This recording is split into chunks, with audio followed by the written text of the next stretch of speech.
Have you ever felt lonely even though you weren't really alone?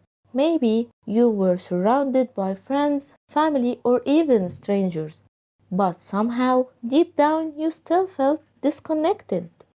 Why does this happen? Why do we feel lonely even when we're not physically alone? And here is another question. Is our brain playing a role in all of this? Could loneliness become more than just a felt-in emotion? Stay tuned to find out. I'm Nurhan and welcome to Midnight Thoughts.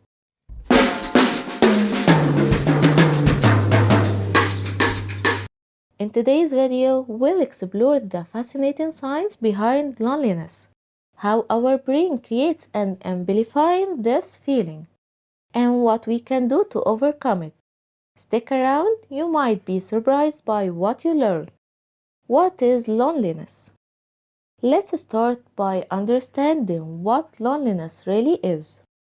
Most people think it's just about being alone, but that's not true.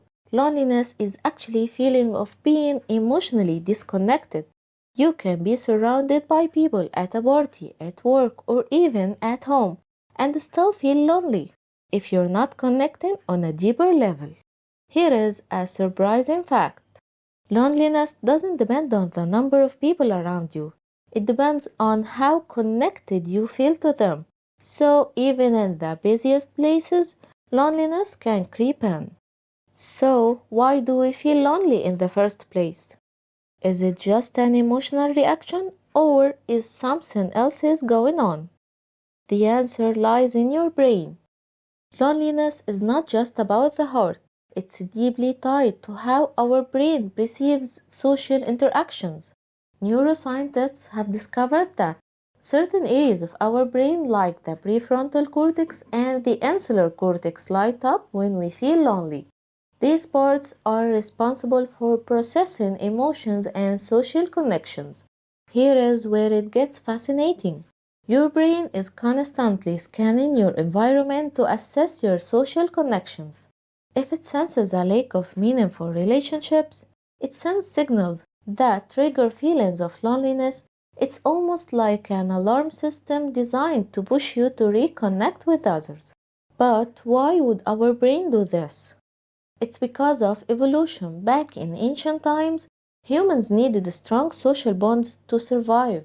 Being part of a group meant safety against predators, hunger, and other dangers.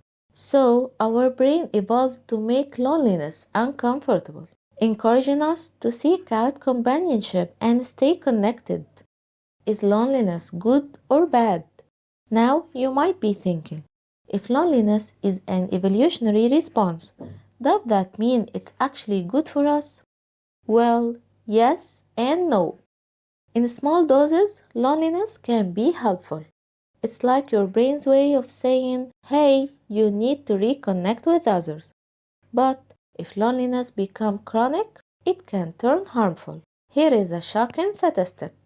Chronic loneliness has been linked to serious health problems like depression, anxiety, and even heart diseases. So if you're curious about how stress can affect your body and mind, make sure to check out my video about how can stress kill you. It's already up on the channel. Neuroscientists have found that prolonged loneliness increases the level of cortisol, which is the stress hormone in your body. Over time, this can weaken your immune system and your brain, making it harder to connect with others. It's almost like a vicious cycle. You feel lonely, your brain reacts by amplifying those feelings, and that makes it even harder to break free from isolation. So let me tell you how to overcome loneliness. The good news is you can break this cycle. Here is how.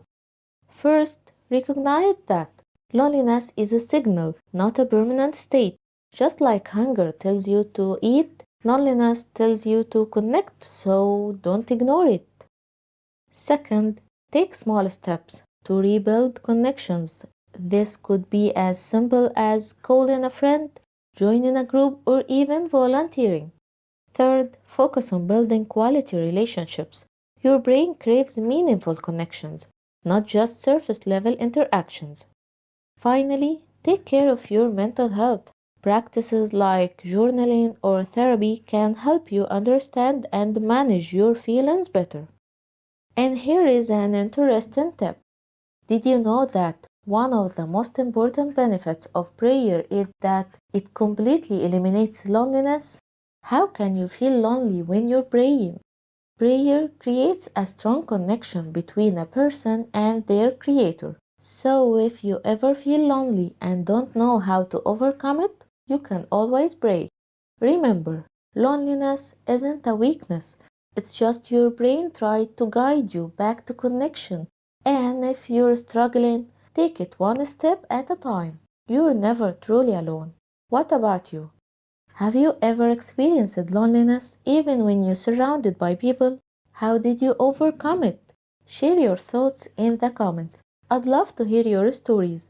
And don't forget to like and subscribe for more midnight thoughts like this.